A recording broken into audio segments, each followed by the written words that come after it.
Dinikitan sa kabinomba ng tubig ng barko ng China Coast Guard ang barko ng Bureau of Fisheries and Aquatic Resources o BFAR na BRP Datu Sanday. Chinese Coast Guard vessel number 21559. This is MMOB 3002. BRP Datu Sanday. Kahit nag-radio challenge na ang Pilipinas.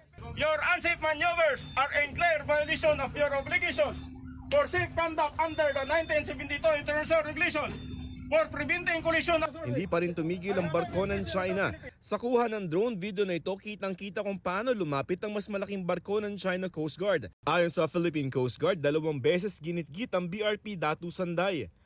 Nasira tuloy ang kaliwang bahagi nito sa may nguso at smokestack. Agosto nung isang taon, nasira rin ang BRP Datu Sanday matapos ding i-water cannon ng barko ng China malapit sa Skoda Shoal. Ang panibagong insidente ng pangharas nangyari kahapon ng umaga sa Sandy Cay 2 sa Pag-asa Island sa West Philippine Sea. Ito ang kauna-unahang pagkakataon ng water cannon ng China sa may Pag-asa Island kung saan meron silang regular na presensya. I cannot speak for the intention of the Chinese government, no? At alam naman natin, they have been very aggressive pagdating dito sa Pag-asa K2. Kung maalala nyo, last first quarter of the year, ang China Coast Guard, also the PLA Navy helicopter were also launched, no, in harassing our marine scientists habang nagkakandak din tayo ng marine scientific research sa Pag-asa case. Kasama ng Datu Sanday ang isa pang barko ng BFAR na Datu Pagbuaya na parehong may dalang mga Pilipinong siyentista sa lugar para sa pag-aaral.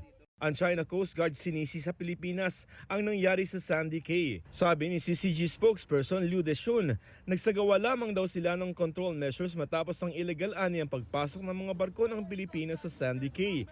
Isa pa raw sa mga barko ng Pilipinas ang delikadong lumapit at bumangga sa kanilang barko.